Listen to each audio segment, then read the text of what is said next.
Çok değerli basın mensupları. Selamünaleyküm. Çok değerli basın mensupları, çok değerli arkadaşlar, hepiniz hoş geldiniz. Bugün burada toplanmamızın sebebi son zamanlarda Türkiye'de yine siyaseten veya sosyal medya üzerinde mültecilerin geri gönderilmesine ilişkin olarak sürekli olarak tekrarlanan söylemlerin sıklaşmasıdır. Geri gönderme tartışmaları gölgesinde mültecilik. Son günlerde ülkemizde yaşayan sığınmacıların kimileri tarafından oy kaygısıyla siyasi bir malzeme olarak görüldüğüne şahit olmaktayız. Oysa mülteci ve sığınmacı meselesi siyasi değil, insani bir meseledir. Bugün Türkiye'de uyum ve entegrasyon süreci konuşulması gerekirken ne yazık ki sığınmacıların geri gönderilmesi konuşulmaktadır. Ülkemize sığınmış farklı milletlerden insanların rencide edilerek siyasi tartışmalarda araçsallaştırılması tarihi birikimimizle ve medeniyet mirasımızla bağdaşmamaktadır. Türkiye, farklı ülkelerden kültürlerin bir arada yaşadığı merkez ülkedir. Sığınmacı ya da mülteci olmak bir tercih değildir. Bir gün herkesin bu duruma düşülebileceği unutulmamalıdır. 2011 yılında tüm Arap coğrafyasında ve özellikle sınır komşumuz Suriye'de meydana gelen olaylar nedeniyle Türkiye'ye sığınmak zorunda kalan ve sayıları 4 milyonu geçen sığınmacılarla 10 yılı aşkın bir süredir yan yana yaşıyoruz. Günde 130 bin sığınmacının ülkemize geldiği, insanların çadırlarda barınmak zorunda kaldığı, çocukların okula gidemediği zorlu günleri geride bıraktık. Artık düşük ücretle de olsa çalışan, evine ekmeğini götüren, kirasını ödeyen, çocukları bizim okullarımızda eğitim görüp ana dili gibi Türkçe konuşan kardeşlerimizle birlikte yaşıyoruz. Bugün ülkemizde Türk sanayisinin üretim için vazgeçilmez gördüğü iş gücünde belirli bir payı olan, küçük esnafı canlandıran, tarım sektöründe çalışan, kültür ve sanat mozaiğimizi renklendiren birçok etnik kökenden insanla ülkemizde bir arada yaşamaktayız. Hali hazırda Türkiye'de vergisini veren 16 binin üzerinde Suriye uyruklu şirket var. Ayrıca 1 milyon Suriyeli tüm zorlu koşullara rağmen Türkiye'deki iş gücüne katkı sağlıyor. Öyle ki araştırmalara göre Suriye uyruklu işçilerin %92'si günde 8 saatten fazla çalışıyor. %75'i ise asgari ücretten daha az maaş alıyor. Her insan sadece insan olması sebebiyle onurlu bir yaşamı ve saygı görmeyi hak eder. Kaldı ki her ne sebeple olursa olsun Türkiye'ye iltica etmek zorunda kalan her bir insanın güzel ülkemiz için bir külfet değil, rahmet vesilesi olduğuna inanıyoruz. Münferit bazı olaylar nedeniyle bütün sığınmacı ve mülteciler hakkında olumsuz bir algının oluşturulması Türkiye'ye vakit kaybettirmektedir. Örneğin iç savaş öncesi İdlib'in nüfusu 350 bin civarındayken bugün İdlib'de birçoğu çadır kentlerde yaşayan 4,5 milyondan fazla kişi hayata tutunmaya çalışmaktadır. Sadece Atme çadır kampında 1,5 milyon insan hali hazırda çadırlarda yaşamaktadır. Bu gerçeklikler göz önüne alındığında yapılan biriket evler mevcut popülasyonun bu bölgede tutunması için önemli bir adım olarak görülmekle birlikte eğer geri dönüşü konuşacaksak sahadaki durum hep birlikte daha çok iş yapmamız gerektiğini işaret ediyor. Türkiye'de ve Avrupa'da gerçekleştirilen birçok saha mülakatı Suriyelilerin ülkelerine geri dönmek istediğini fakat mevcut güvenlik riski nedeniyle oluşan bunun mümkün olmadığını vurguluyor. Anketlere göre Suriyelilerin %86'sı geri dönüş için demokratik bir seçimle gelen bir başkan olmasını söylerken %81'i Suriye'nin yeniden inşasına katkıda bulunabilmesi gerektiğini ifade ediyor. Maalesef yabancılar tüm dünyada azınlık partiler ve kişiler tarafından seçim öncesi siyasi stratejinin merkezi haline getirilerek popülist bir dille oy toplama aracı olarak görülmektedir. Türkiye'de ise siyaset gayri insani söylemlerle ve dayanıksız şüphelere ve tedirginliğe neden oluyor. Tüm bu yanlış haberlerin bilinçli bir dezenformasyonun ürünü olduğunu düşünmekteyiz.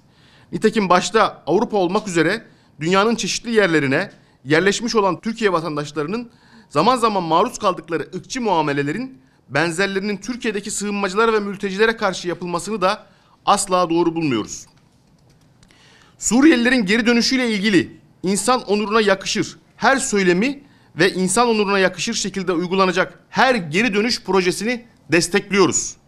Ancak geri dönüş sürecinin bir tehcire dönüştürülmemesi gerekliliğini de vurguluyoruz. Suriyelilerin ülkelerine insan onuruna yakışır bir şekilde dönüşünün mümkün olabilmesi için başta Birleşmiş Milletler ve Türkiye ve Suriye olmak üzere devletlerin, uluslararası toplumun ve sivil toplum kuruluşlarının üzerinde büyük bir sorumluluk düşmektedir. Aksi takdirde dile getirilen her türlü geri dönüş söylemi hamasi kalacak, yalnızca yaşanan mağduriyetleri arttıracaktır. Bildiğiniz üzere 4 gün sonra Ramazan Bayramı'nı kutlayacağız. Suriye geçişlerin yasaklanması ile ilgili bu hususta bir karar alınmıştır. Zira bayramda Suriye'ye giden insanlar yalnızca güvenli bölge olarak tabir edilen yerlerde ve İdlib'de yaşayan akrabalarını ve bu bölgede bulunan hayatını kaybetmiş yakınların kabirlerini ziyaret etmektedir. Dolayısıyla son zamanda alınan Suriye'ye geçişlerin yasaklanması ile ilgili kararı da desteklemediğimizi belirtmek isteriz. Bu bağlamda bayrama gidilebiliyorsa sürekli olarak da orada kalabilirler düşüncesiyle ülkemizdeki milyonlarca Suriyeli sığınmacının güvenli bölgede yaşayabileceğini düşünmenin de gerçekçi bir bakış açısı olmadığını vurguluyoruz. Zira bölgenin yapısı mevcut nüfusu bile kaldıramazken milyonlarca insanın daha bölgeye alınmasının daha büyük bir kaosa neden olacağı oldukça açıktır. Türkiye sınırının hemen diğer tarafına geçmek geri dönüş değildir. Bugün sığınmacı konumundaki Suriyelilerin birçoğu Şam, Laskiye, Halep gibi Esad rejiminin kontrolündeki bölgelerden kaçmak zorunda kalmıştır. Bu kişiler ancak kendi bölgelerine döndükleri takdirde gerçek bir geri dönüşten söz edilebilir. Şam rejimi ülkenin normalleşmesi adına adımlar atmalı, Birleşmiş Milletler ve diğer ülkeler bu adımları kontrol edip garantör olmalıdır. Günümüzde Ukrayna krizinde gösterilen tutum Suriye için de gösterilmeli.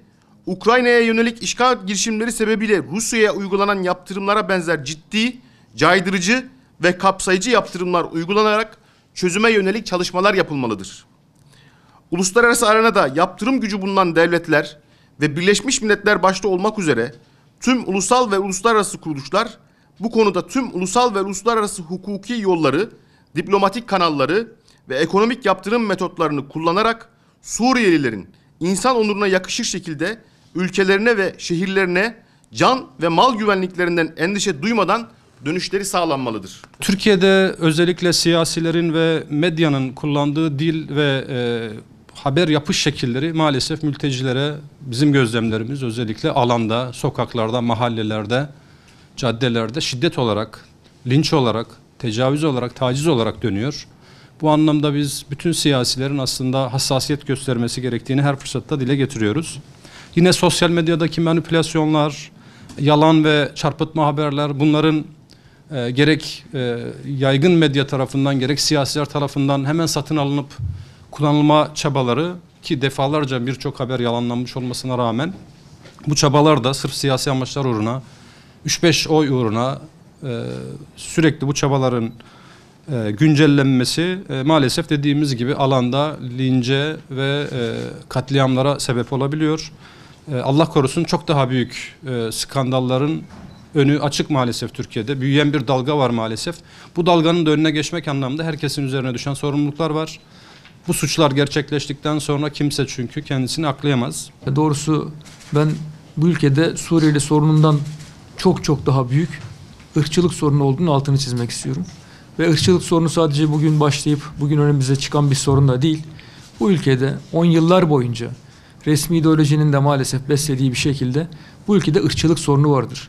İnsanların bir kısmı özellikle kendisini bu ülkenin asıl sahibi kabul eden, rejimin savunucusu konumunda olan belli kesimler, belli çevreler, kendilerine benzemeyen insanlara karşı 10 yıllar boyunca düşmanlık ürettiler ve hala da bu düşmanlığı üretmeye devam ediyorlar.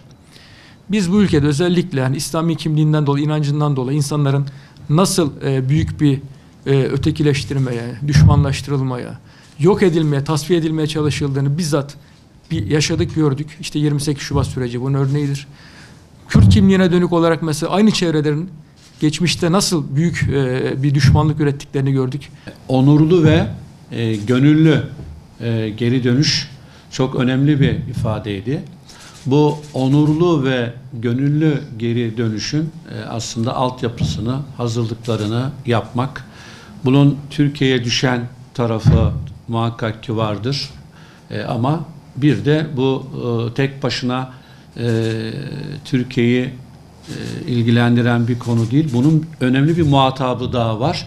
Suriye nüfusunun %60'ı iç ve dış göçle muhatap olduğu için bu Suriyeli göçmenlerin %60'ı Suriye'nin genelindeki şehirlerde evini, barkını, tarlasını, bütün kazanımlarını ve insani haklarını kaybetmiştir.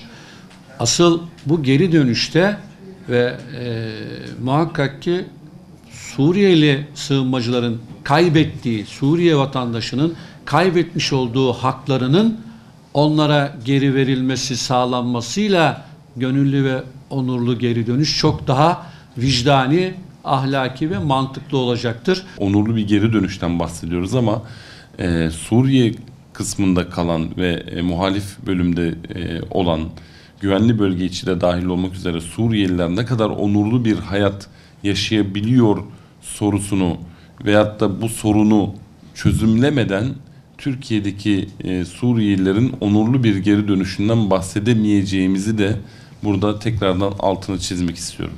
Eğer biz bunu bu şekilde kabul etmezsek, bu Suriyeliler ilk geldiğinde misafir kavramını ürettiğimiz ve misafirliğin geçiciliği üzerinden bugün madem misafirdiler hala niye gitmiyorlar teziyle karşılaştığımız gibi bugün eğer yapılan biriket evleri, oradaki sosyal yardım çalışmalarını, orada her şartlar hazırlanıyor, onların geri dönüşü için tüm koşullar düzenleniyor şeklinde lanse ettiğimiz zaman bu sefer yine Türkiye'deki hem ırkçı söylem hem bu ırkçı söylemi destekleyen, aslında ırkçı söylem gibi durmayan ama bence daha tehlikeli olarak bulduğum bu söylemle beraber maalesef buradaki kardeşlerimizi, Suriyeli kardeşlerimizi veya mülteci kardeşlerimizin üzerine çok daha büyük bir baskıyı hep beraber getiriyoruz.